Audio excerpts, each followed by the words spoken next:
Assalamualaikum warahmatullahi wabarakatuh. Halo teman-teman kader, apa kabarnya nih semua? Kembali lagi, selamat datang di podcast Mualimin dengan tajuk Serba Serbi MH di episode ketiga, kisah MH di Australia. Wah, luar biasa sekali dan alhamdulillah sore hari ini bisa tebak saya sedang berada di mana ini?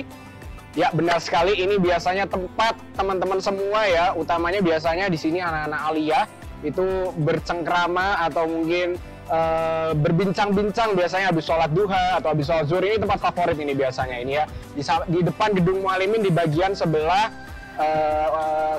barat ya, seperti itu. Dan alhamdulillah kita juga memang dari 2 episode sebelumnya juga mengambil tempat-tempat ikonik yang ada di Mualimin supaya apa? Supaya teman-teman bisa punya gambaran biar masuk sini besok gak amnesia gitu ya, ini tempat apa.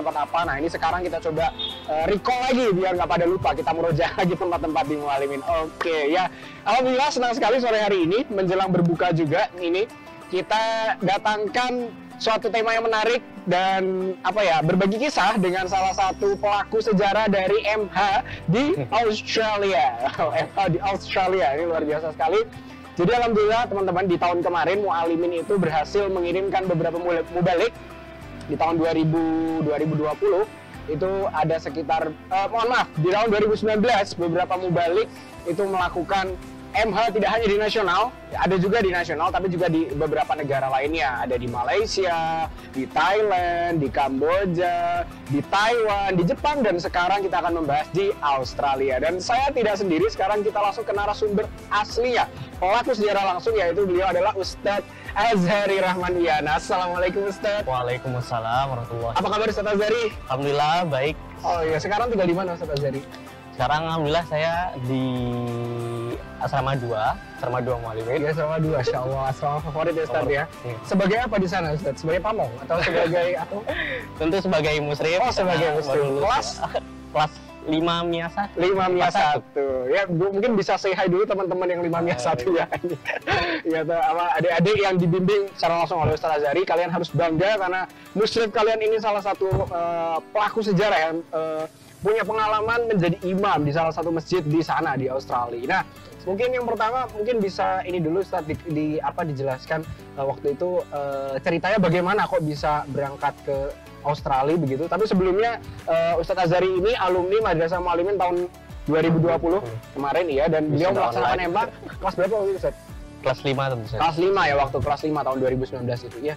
Mungkin itu Ustadz, pertanyaan pertama, bagaimana kok ceritanya bisa MH-nya sampai jauh banget sampai ke Australia itu Ustadz? Jadi waktu itu ketika itu Madrasah Mualimin mewajibkan ya untuk kelas 5 dan kelas 4. Kelas 5 itu kelas 4 dan 5 itu ada yang MH dan ada juga yang MHI. Nah, waktu MHI itu ternyata dibuka cabang baru. Wah, cabang baru ya? Franchise? Dibuka tempat baru untuk ke sana, yaitu ya Australia. Nah, baru dibuka tahun 2019 kemarin. Baru 2019, berarti sebelumnya belum ada ya? Sebelum pertama belum ada. Nah, itu memang cukup mengejutkan dan cukup cukup menyenangkan sekali ketika ternyata ada gitu ya di Australia. Nah, dibuka kemudian karena kelas 5 itu wajib ya, kan saya kira sudah tidak ada gitu. Nah, jadi motivasi saya itu daripada MH di lokal lagi gitu, di Indonesia lagi, jadi sekalian saja keluar negeri gitu. Dan ketika itu saya tidak terpikirkan sama sekali untuk daftar ke Australia. Jadi ketika ditanya Azhari mau di Australia gitu, saya jawab ya insya Allah kalau memungkinkan. Jadi gitu. itu dipilih Ustadz ya? Dipilih. Oh, dipilih oleh siapa waktu itu? Dipilih oleh ketua MH-nya langsung, Ustadz Rahmat Khairul. Oh, Ustadz Rahmat Khairul waktu itu ya. Berarti ada kesempatan kemudian Ustadz Azhari yang dipilih waktu itu ya. Dan kalau tidak salah ya, itu memang kandidat-kandidat yang dipilih itu adalah mereka yang sudah punya kemampuan menyelesaikan setoran tahfiz 30 juz, betul ya Ustadz? Betul, ya? Oh, Masya Allah. Sekali. Jadi awal mulai seperti itu saya. Terus bagaimana Ustadz ceritanya? Maksudnya di sana keadaannya bagaimana begitu? Antum ditempatkan di mana? Terus bagaimana kondisinya? Di sana ngapain aja gitu Ustadz? Ketika itu di sana saya kebanyakan jadi imam ya.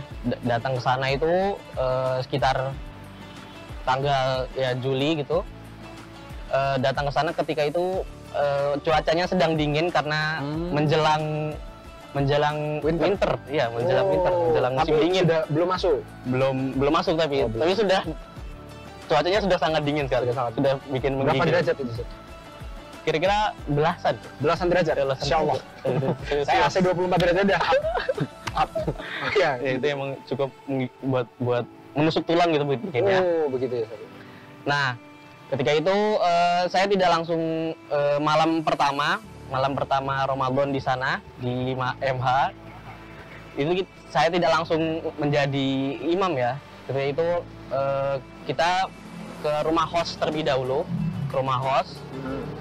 Di sana itu kita disambut dengan hangat oleh Pak Imam Jufri. Nah itu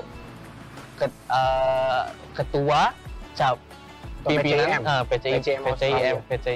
Itu di kota mana, Ustaz? Di Melbourne. Di Melbourne. Masya Allah, di Melbourne. Hanya di Melbourne saja atau itu kan kalau nggak salah bersama beberapa orang ya? Orang.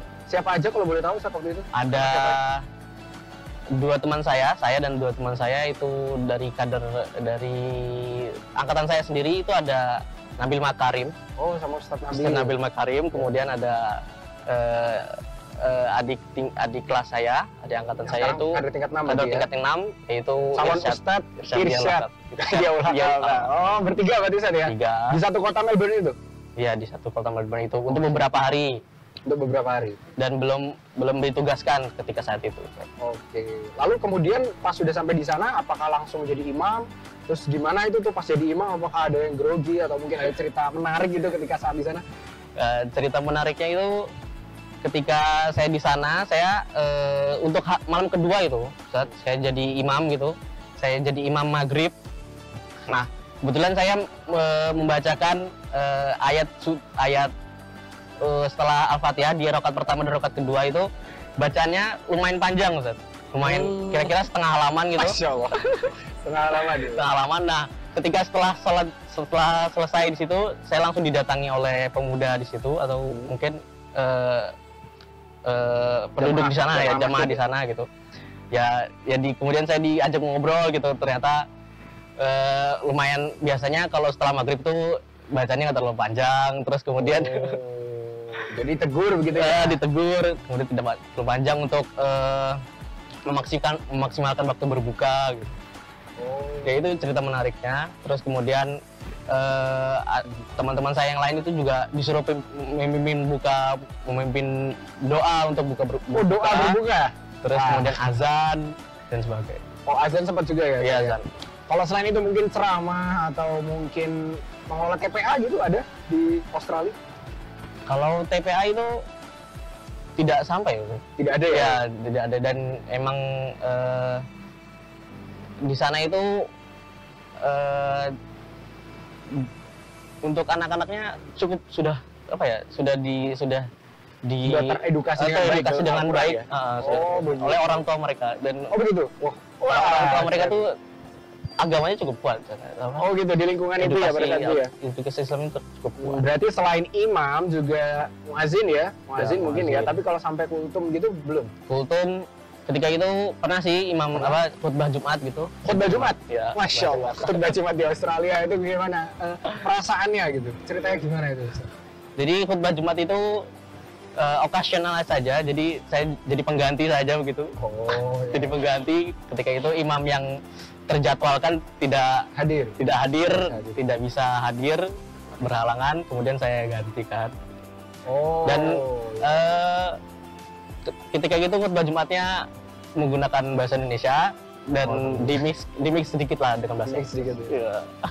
Oke, terus sekarang mungkin apa sih kendala atau mungkin kisah unik gitu ya, menjadi teguran atau mungkin menjadi koreksi buat Ustadz Azhari maupun Ustadz Irsyad dan Ustadz Nabil ketika saat itu berada di Australia, itu apa yang menjadi evaluasi buat antum bertiga gitu yang bisa disampaikan ke adik-adik untuk tahun depannya gitu kan, yang mungkin insya Allah nanti ada kesempatan ke Australia, insya Allah kita tidak tahu gitu Allah, atau ke tempat-tempat lain, tidak hanya di luar negeri juga di dalam negeri atau mungkin luar dunia gitu, apa mungkin yang bisa disampaikan ke adik-adik gitu jadi koreksi evaluasinya? Ya ketika itu di sana ya memang pengalaman yang cukup menyenangkan ya. Memang pengalaman cukup menyenangkan, cukup mendebarkan. Mendebarkan juga ya. Masya Allah. Karena emang ketika itu baru pertama kali Mualimin mengadakan MH di sana ya. Jadi tidak ada patokan gitu, tidak ada contoh dari kakak kelas kami gitu. Nah itu ketika di sana itu sebenarnya tegurannya itu tidak cuma di awal MH itu, tidak awal jadi teguran untuk apa ya, refleksi dirinya itu ternyata banyak sekali gitu. Oh gitu, refleksi dirinya itu Masya Allah. banyak sekali karena ternyata di sana itu lainnya kami di sana tuh juga dikirimkan banyak imam-imam. Oh begitu, berarti di tempat itu tidak hanya imam dari Mualimin saja? Tidak hanya dari Mualimin saja. Oh begitu, terus bagaimana itu? Imam-imam besar. Ketika itu saya pernah bertemu dengan imam dari Palestina. Dari Palestina? Dari kota Madinah. Masya Allah. Dari kota Madinah itu. Ustaz Azhari punya kesempatan mengimami bersama mereka juga. Iya begitu. Dan memang kalau dibandingkan dengan saya gitu, kualitasnya memang jauh berbeda gitu. Jadi kayak terlihat sekali kalau ketika itu saya hanyalah remaja gitu, yang dengan modal kebenaran dan hafalan yang cukup pas-pasan gitu. Datang ke sana menjadi imam dan ya alhamdulillah berhasil ya. tapi evaluasi tetap banyak sekali evaluasi dia karena yang masih belajar. Tapi dari situ ada pengalaman yang sangat tidak terlupakan ya gitu. Jadi betul-betul memang harus kesiapan ya. Kesiapan mubalik yang diterjunkan di sana begitu. Ya saya rasa juga berat sekali ya. Mengimami jamaah yang ada di sana karena kan mungkin kondisinya karena di negara minoritas muslim. Jadi mereka lebih melek agama mungkin ya, lebih mencari. Oke, terima kasih Ustaz Azhari. Sekarang terakhir nih Ustaz Azhari, mungkin pesan untuk teman-teman semua nih yang sedang melaksanakan MH ya, yang baik nasional maupun yang tahun-tahun depannya itu mungkin insya Allah akan dapat kesempatan untuk MH di luar negeri, mungkin ada pesan untuk mereka gitu Ustaz. Ya, baik.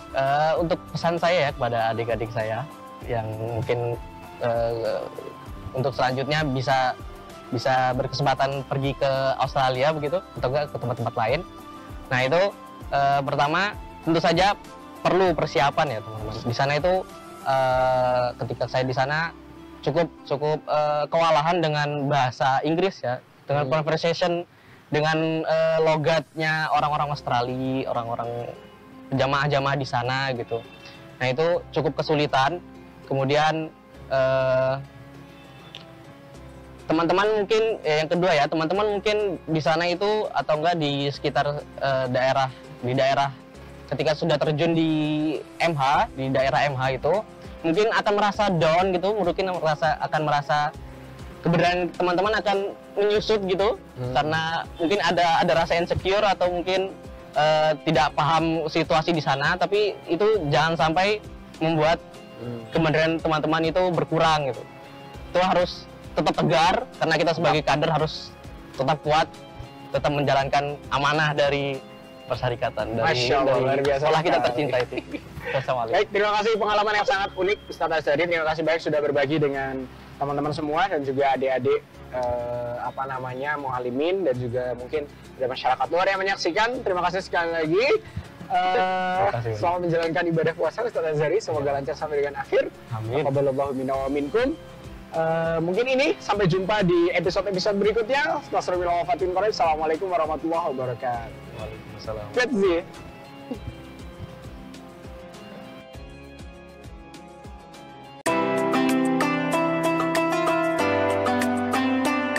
Jangan lupa like jika kalian suka video ini dan share jika kalian merasa video ini bermanfaat.